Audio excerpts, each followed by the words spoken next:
What an honor it is to be here in Vietnam, in the very heart of the Indo-Pacific, to address the people and business leaders of this region. This has already been a remarkable week for the United States in this wonderful part of the world. Starting from Hawaii, Melania and I traveled to Japan, South Korea, and China, and now to Vietnam to be here with all of you today. Before we begin, I want to address all those affected by Typhoon Damre. Americans are praying for you and for your recovery in the months ahead. Our hearts are united with the Vietnamese people suffering in the aftermath of this terrible storm. This trip comes at an exciting time for America. A new optimism has swept all across our country. Economic growth has reached 3.2% and going higher. Unemployment is at its lowest level in 17 years. The stock market is at an all-time high. And the whole world is lifted by America's renewal. Everywhere I've traveled on this journey, I've had the pleasure of sharing the good news from America. But even more, I've had the honor of sharing our vision for a free and open Indo-Pacific, a place where sovereign and independent nations with diverse cultures and many different dreams can prosper side by side and thrive in freedom and in peace.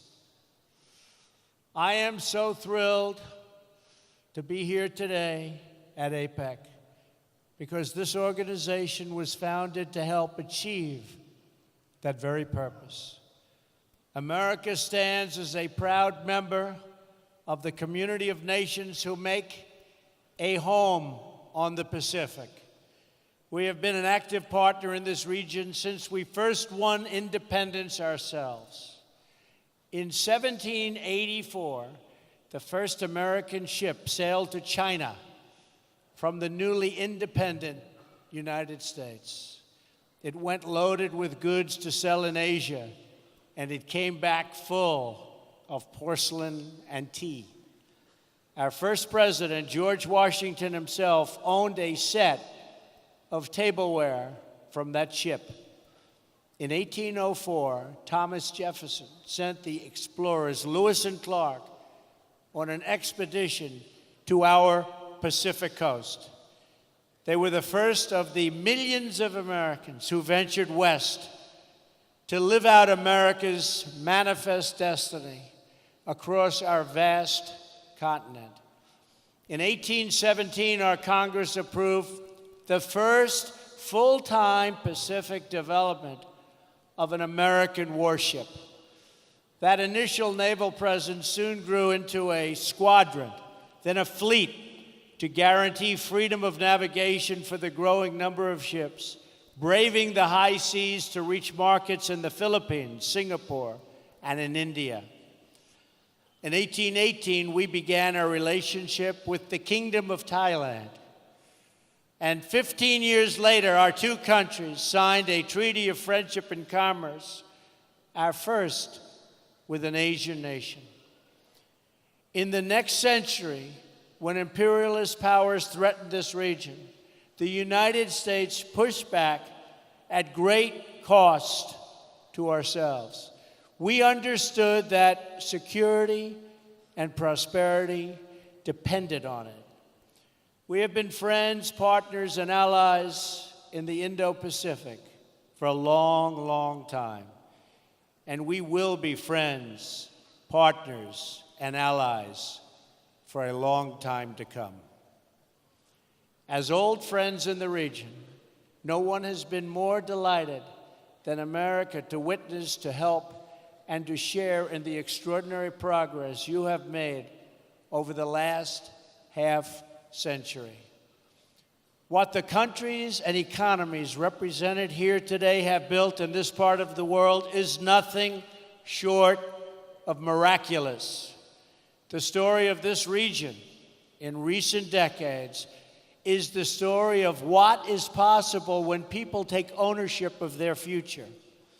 Few would have imagined just a generation ago that leaders of these nations would come together here in Da Nang to deepen our friendships, expand our partnerships, and celebrate the amazing achievements of our people. This city was once home to an American military base in a country where many Americans and Vietnamese lost their lives in a very bloody war. Today, we are no longer enemies. We are friends. And this port city is bustling with ships from all around the world. Engineering marvels like the Dragon Bridge welcome the millions who come to visit Da Nang's stunning beaches, shining lights, and ancient charms.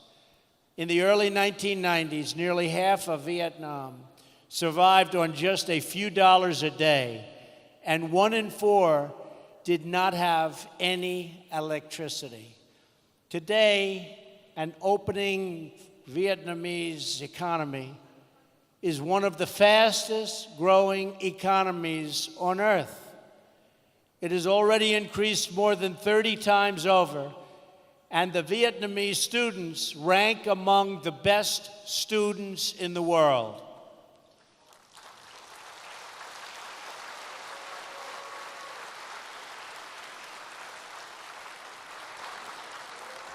And that is very impressive.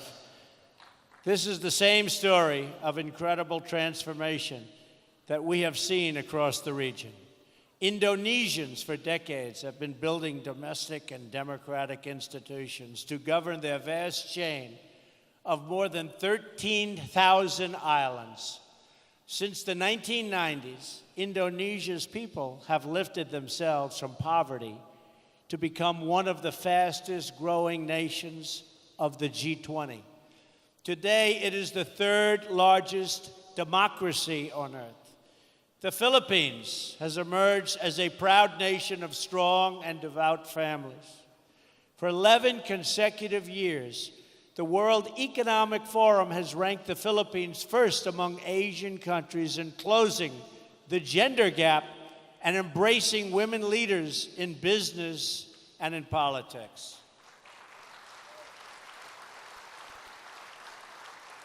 The Kingdom of Thailand has become an upper middle income country in less than a generation. Its majestic capital of Bangkok is now the most visited city on earth. And that is very impressive. Not too many people here from Thailand.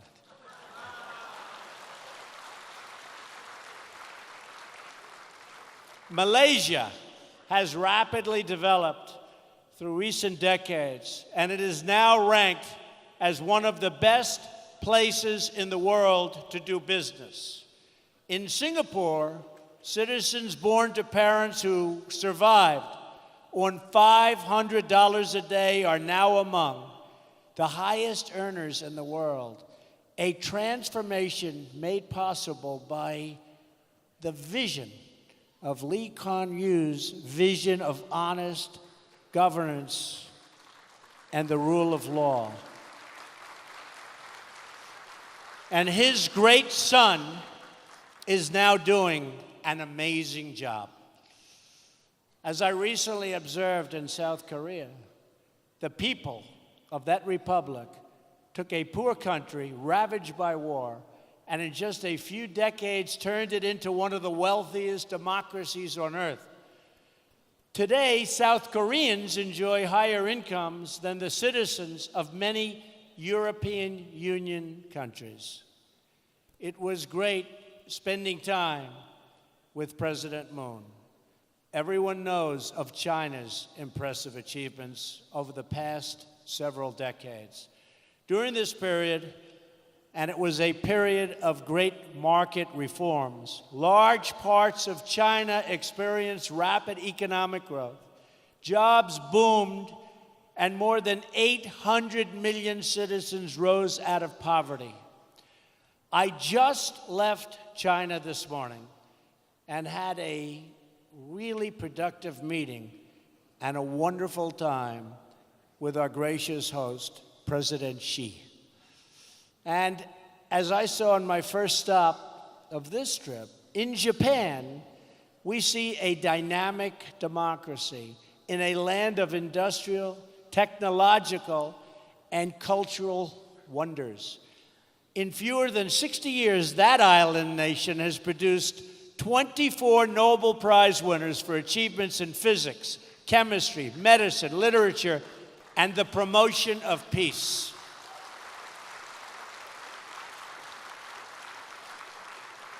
President Abe and I agree on so much.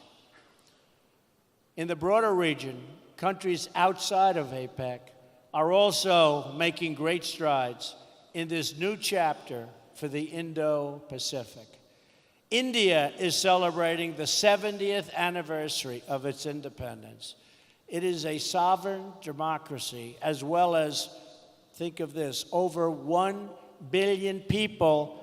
It's the largest democracy in the world. Since India opened its economy, it has achieved astounding growth and a new world of opportunity for its expanding middle class. And Prime Minister Modi has been working to bring that vast country and all of its people together as one.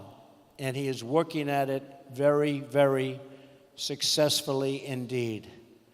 As we can see in more and more places throughout this region, citizens of sovereign and independent nations have taken greater control of their destinies and unlocked the potential of their people. They pursued vision of justice and accountability, promoted private property and the rule of law, and embraced systems that value hard work and individual enterprise. They built businesses. They built cities. They built entire countries from the ground up. Many of you in this room have taken part in these great uplifting national projects of building. They have been your projects from inception to completion, from dreams to reality.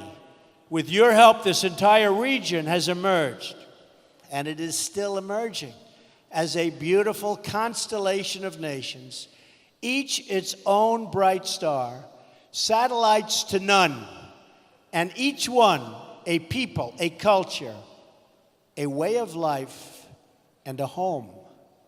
Those of you who have lived through these transformations understand better than anyone the value of what you have achieved. You also understand that your home is your legacy, and you must always protect it. In the process of your economic development, you've sought commerce and trade with other nations and forged partnerships based on mutual respect and directed toward mutual gain. Today, I am here to offer renewed partnership with America, to work together to strengthen the bonds of friendship and commerce between all of the nations of the Indo-Pacific, and together to promote our prosperity and security. At the core of this partnership, we seek robust trade relationships rooted in the principles of fairness and reciprocity. When the United States enters into a trading relationship with other countries or other peoples, we will, from now on, expect that our partners will faithfully follow the rules just like we do. We expect that markets will be open to an equal degree on both sides, and that private industry, not government planners, will direct investment. Unfortunately, for too long and in too many places, the opposite has happened. For many years, the United States systematically opened our economy with few conditions. We lowered or ended tariffs, reduced trade barriers, and allowed foreign goods to flow freely into our country. But while we lowered market barriers, other countries didn't open their markets to us. Funny. They must have been one of the beneficiaries. What country do you come from, sir? Countries were embraced by the World Trade Organization, even if they did not abide by its stated principles. Simply put, we have not been treated fairly by the World Trade Organization. Organizations like the WTO can only function properly when all members follow the rules and respect the sovereign rights of every member. We cannot achieve open markets if we do not ensure fair market access.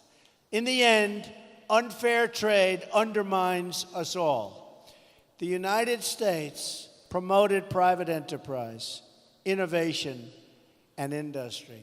Other countries use government-run industrial planning and state-owned enterprises. We adhere to WTO principles on protecting intellectual property and ensuring fair and equal market access.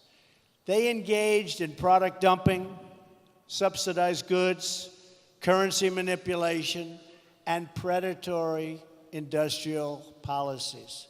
They ignored the rules to gain advantage over those who followed the rules, causing enormous distortions in commerce and threatening the foundations of international trade itself. Such practices, along with our collective failure to respond to them, hurt many people in our country and also in other countries. Jobs, factories, and industries were stripped out of the United States and out of many countries in addition. And many opportunities for mutually beneficial investments were lost because people could not trust the system. We can no longer tolerate these chronic trade abuses, and we will not tolerate them.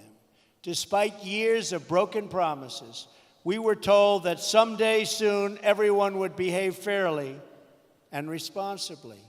People in America and throughout the Indo-Pacific region have waited for that day to come, but it never has, and that is why I'm here today, to speak frankly about our challenges and work toward a brighter future for all of us. I recently had an excellent trip to China, where I spoke openly and directly with President Xi about China's unfair trade practices and the enormous trade deficits they have produced with the United States. I expressed our strong desire to work with China to achieve a trading relationship that is conducted on a truly fair and equal basis. The current trade imbalance is not acceptable. I do not blame China or any other country, of which there are many, for taking advantage of the United States on trade.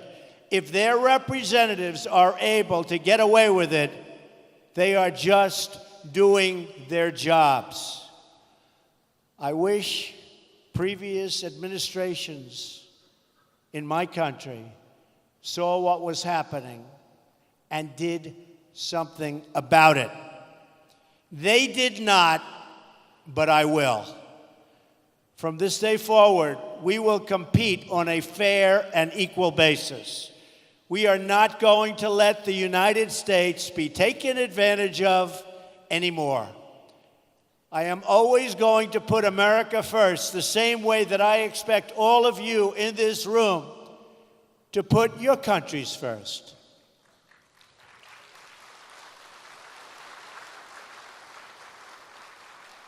The United States is prepared to work with each of the leaders in this room today to achieve mutually beneficial commerce that is in the interests of both your countries and mine. That is the message I am here to deliver. I will make bilateral trade agreements with any Indo-Pacific nation that wants to be our partner and that will abide by the principles of fair and reciprocal trade. What we will no longer do is enter into large agreements that tie our hands, surrender our sovereignty, and make meaningful enforcement practically impossible. Instead, we will deal on a basis of mutual respect and mutual benefit. We will respect your independence and your sovereignty. We want you to be strong, prosperous, and self-reliant, rooted in your history, and branching out toward the future. That is how we will thrive and grow together in partnerships of real and lasting value. But for this, and I call it the Indo-Pacific dream, if it's going to be realized, we must ensure that all play by the rules, which they do not right now. Those who do will be our closest economic partners. Those who do not can be certain that the United States will no longer turn a blind eye to violations, cheating, or economic aggression. Those days are over. We will no longer tolerate the audacious theft of intellectual property. We will confront the destructive practices of forcing businesses to surrender their technology to the state and forcing them into joint ventures in exchange for market access. We will address the massive subsidizing of industries through colossal state-owned enterprises that put private competitors out of business, happening all the time.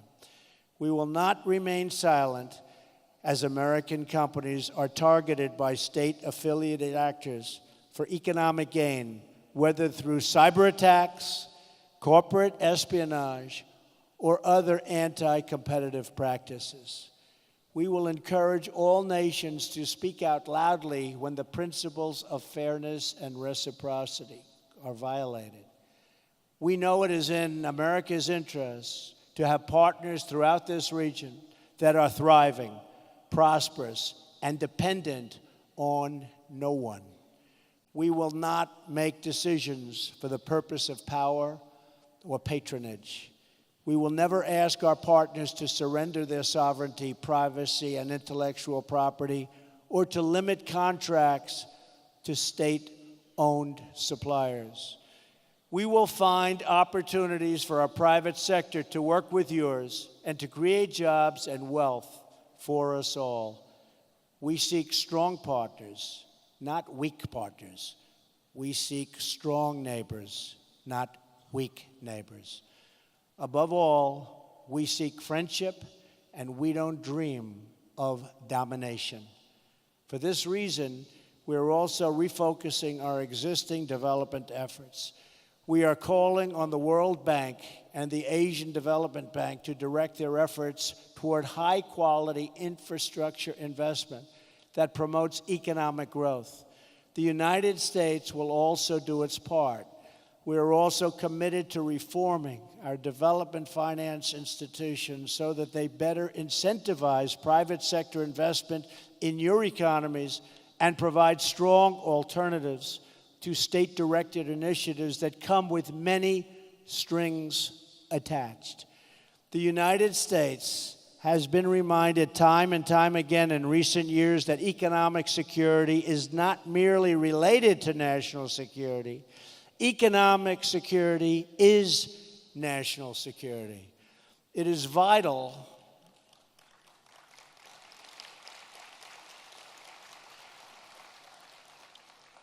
to our national strength.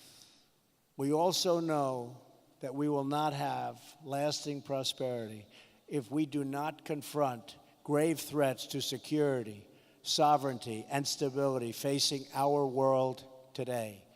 Earlier this week, I addressed the National Assembly in Seoul, South Korea, and urged every responsible nation to stand united in declaring that every single step the North Korean regime takes toward more weapons is a step it takes into greater and greater danger. The future of this region and its beautiful people must not be held hostage to a dictator's twisted fantasies of violent conquest and nuclear blackmail. In addition, we must uphold principles that have benefited all of us, like respect for the rule of law, individual rights, and freedom of navigation and overflight, including open shipping lanes. Three principles, and these principles create stability and build trust, security, and prosperity among like-minded nations. We must also deal decisively with other threats to our security and the future of our children, such as criminal cartels, human smuggling, drugs, corruption, cybercrime, and territorial expansion. As I have said many times before, all civilized people must come together to drive out terrorists and extremists from our societies, stripping them of funding, territory, and ideological support. We must stop radical Islamic terrorism. So let us work together for a peaceful, prosperous, and free Indo-Pacific. I am confident that together, every problem we have spoken about today can be solved and every challenge we face can be overcome. If we succeed in this effort, if we seize the opportunities before us and ground our partnerships firmly in the interests of our own people, then together we will achieve everything we dream for our nations and for our children. We will be blessed with a world of strong, sovereign, and independent nations thriving in peace and commerce with others. They will be places where we can build our homes and where families, businesses, and people can flourish and grow. If we do this, we will look at the globe half a century from now, and we will marvel at the beautiful constellation of nations, each different, each unique, and each shining brightly and proudly throughout this region of the world. And just as when we look at the stars in the night sky, the distance of time will make most of the challenges we have and that we spoke of today seem very, very small. What will not seem small, what is not small, will be the big choices that all of our nations will have to make to keep their stars glowing very, very brightly. In America, like every nation that has won and defended its sovereignty, we understand that we have nothing so precious as our birthright, our treasured independence, and our freedom. That knowledge has guided us throughout American history. It has inspired us to sacrifice and innovate. And it is why today, hundreds of years after our victory in the American Revolution, we still remember the words of an American founder and our second president of the United States, John Adams. As an old man, just before his death, this great patriot was asked to offer his thoughts on the 50th anniversary of glorious American freedom. He replied with the words, "Independence forever." It's a sentiment that burns in the heart of every patriot and every nation. Our hosts here in Vietnam have known this sentiment not just for 200 years, but for nearly 2,000 years.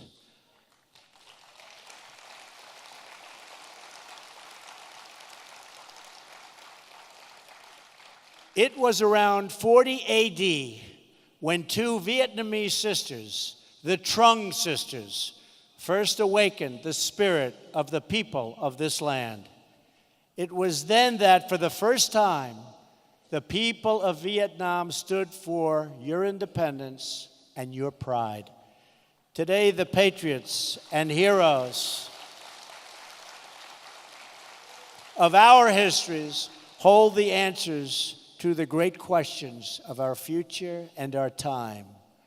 They remind us of who we are and what we are called to do. Together, we have it in our power to lift our people and our world to new heights, heights that have never been attained.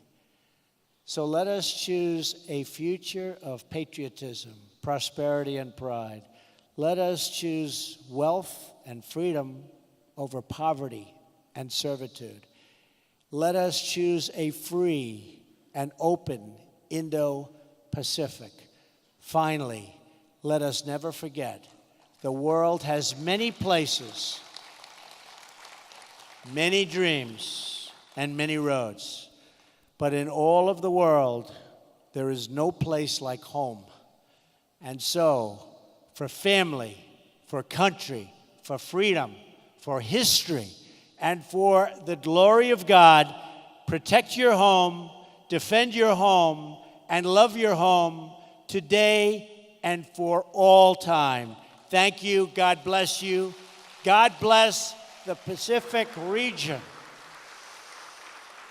And God bless the United States of America. Thank you very much. Thank you.